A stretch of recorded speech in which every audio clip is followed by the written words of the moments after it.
Hello everyone and welcome to HalfBeard's HUD. Today we have Pirates of the Black Cove, a game that's about to come out. It'll be out on Tuesday from our good friends at Paradox and Nitro Games Alpha. Basically what this is a pirate game in the traditions of games like Sid Meier's Pirates and, well, all the games that have tried to copy Sid Meier's Pirates. This game definitely, what this game tries to do differently is it takes a different role to the land-based stuff than you normally see, and it tries to have a lot of humor. So we're just gonna jump right in on maybe an hour and a half or so into this game.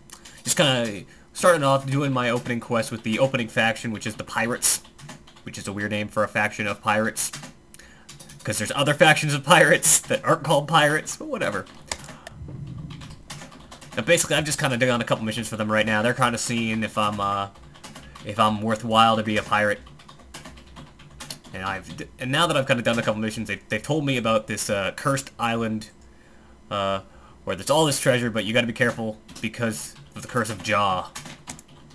Yeah, Jaw, because this game totally takes place in the Caribbean. Now we're gonna go investigate this Isle of Jaw to see what's up. Now, we'll just stop dead in our tracks for a second here. I'm stopping and moving with the WASD keys. W and S are full speed ahead and not so much speed ahead. A and D are turning you left and right. And then there you got weapons as well.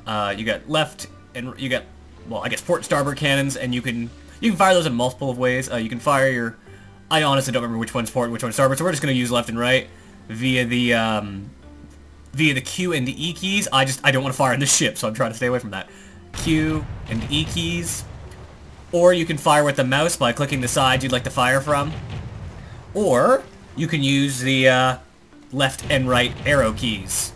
So a multitude of ways. I personally prefer using the arrow keys, just because that way you got two hands on the keyboard. You also have a special weapon you can use with the spacebar.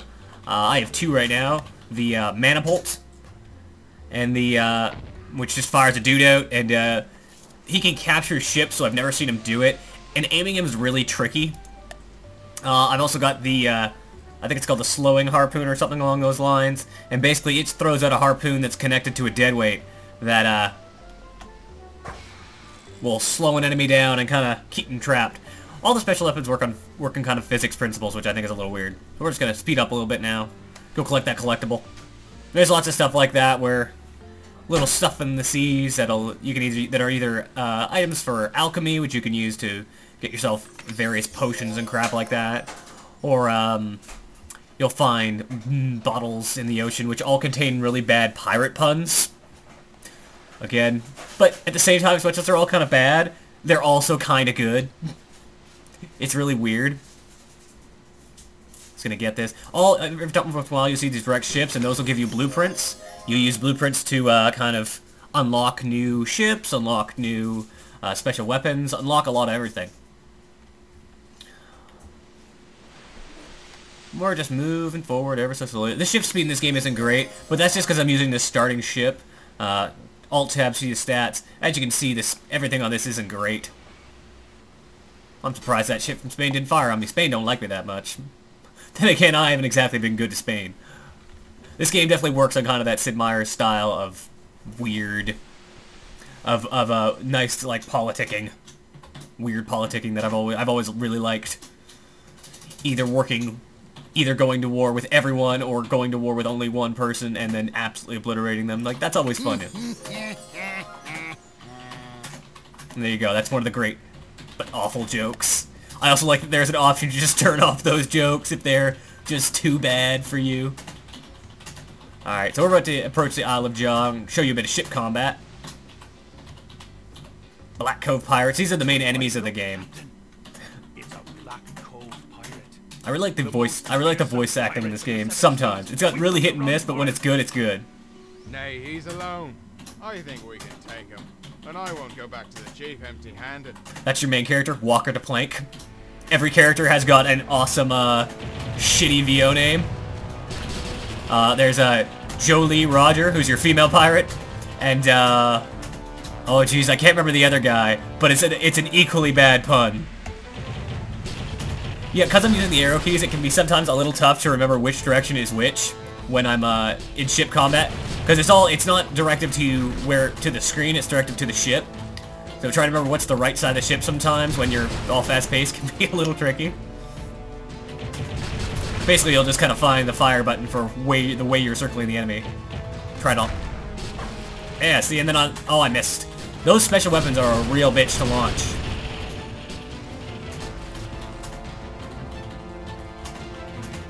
It's also really easy to get trapped on geometry, but in general, the ship combat feels kind of nice and fun.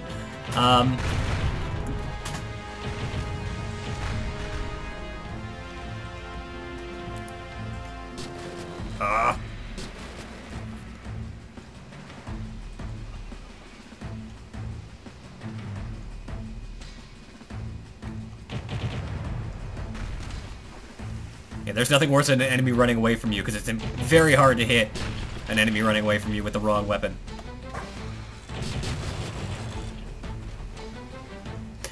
I kind of wish there was a boarding mechanic, but there isn't really, as far as I can tell.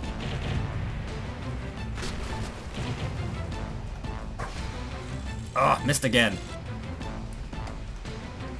This game also has some technical problems. It likes to freeze every now and then.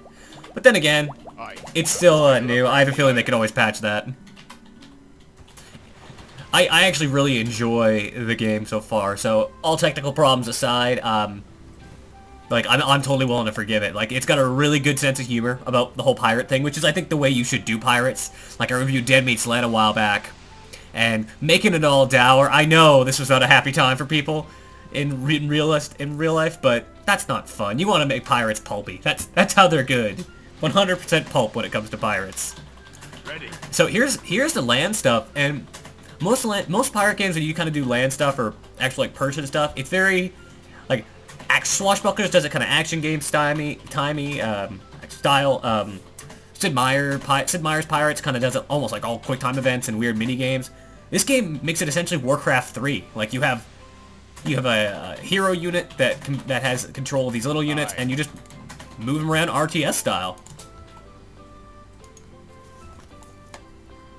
So normally I would go around the back to collect all the little random items because I'm, well, I'm not gonna lie, I am a complete OCD nut when it comes to that stuff.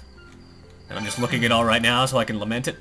But we're actually just gonna go back and we're gonna go actually talk to people and play the game. Combat in this game works exactly as you'd expect by just kind of right-clicking stuff. It's really not too complicated. Charge! We were supposed to report back to base, you hothead. Ah, they look weak. The bomb. Ambush!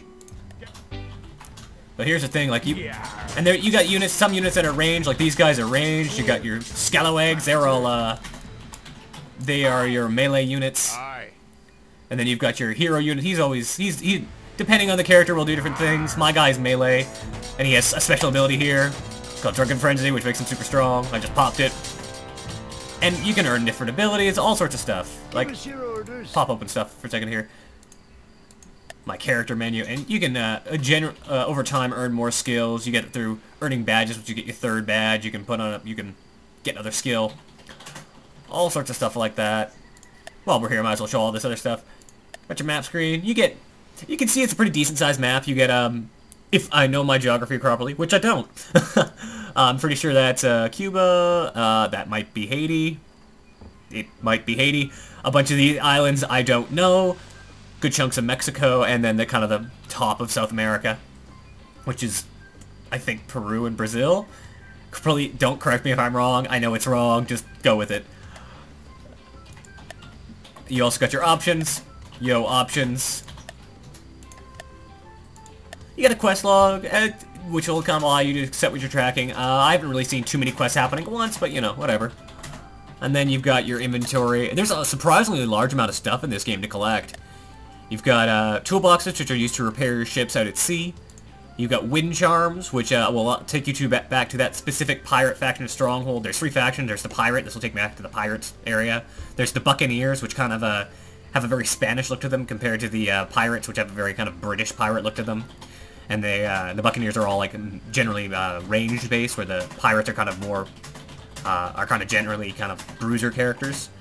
And then you have the Corsair slash, and they kind of have an Arabian look to them, and they're all very fast in melee. You also got items for making potions at the Mad Alchemist back at Stronghold, which I'll show you that in a minute. And then collectibles for stuff. Eyes of Beholders, Messages in Bottle, blueprints, all sorts of good stuff. And artifacts. Artifacts give you various abilities. I didn't show those. We're gonna go back and show those quickly. Got this thing, which is Sextant of Fermi. It kind of is basically just saying this is how you know where stuff is. And this thing, which allows me to kind of make my opponent think I'm someone else and disengage in battle. Cool stuff.